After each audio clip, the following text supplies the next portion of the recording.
Morning, Top Gun here, Friday, February 5th, 2 a.m. Pacific Standard Time. This is the YouTube pre-market commentary. All-time highs. So yesterday, all three of the major indexes, the S&P 500, the NASDAQ, and the Russell 2000, closed at all-time closing highs.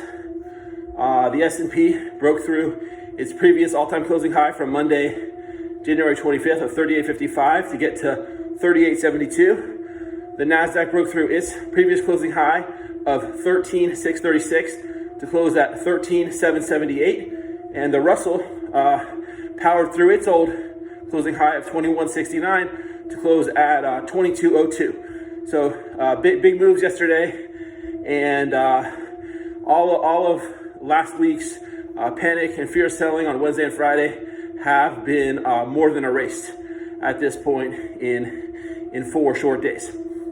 Okay, now yesterday I talked about how the VIX had its largest 3-day drop in history, Monday through Wednesday.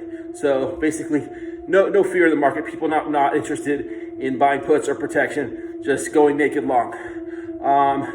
Another example of people bearish on the market bailing is a chart from Sentiment Trader showing the short interest on the median stock in the S&P 500, the Dow Jones Industrial Average, the NASDAQ 100, and the Russell 2000 at 17-year lows, just above 2%. So the shorts are out too. Nobody's going to bet against this market. It's too hard. It's just relentless.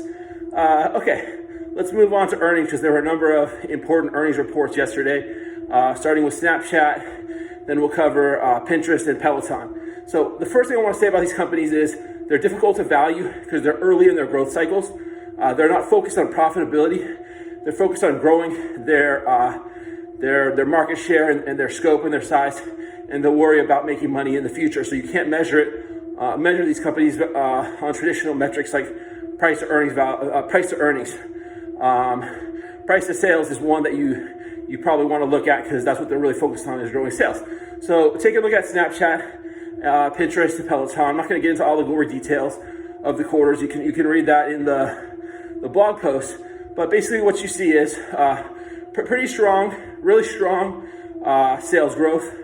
But the problem is we're talking about price to sales ratios above 30 for Pinterest and Snapchat, and 18 for Peloton.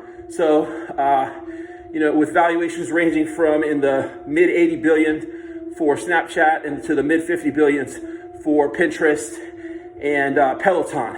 So there's a lot priced in here, more than really can be justified. These valuations are really out of control. Okay, finally, I just want to talk about what to look for in today's session. All right, my bike is going a little crazy. Jesus.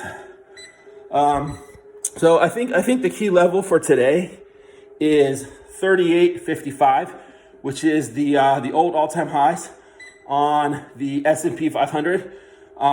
What the bulls would like to see is either further upside or at the minimum consolidation above 38.55. And it's looking like we're going to get that, because Europe has opened essentially flat, and our futures are up a few tenths of a percent. So it looks like another victory for the bulls. Now, a close below suggests potentially a false breakout, that there's not really, that some supply and demand are not in equilibrium at these new all-time highs, and we're not ready for them. So a close below 38.55 would be a small victory for the bears, but the presumption right now, as of 2 o'clock this morning, is that the bulls are going to win again today, and they've retaken control of the market this week. I will see you guys later.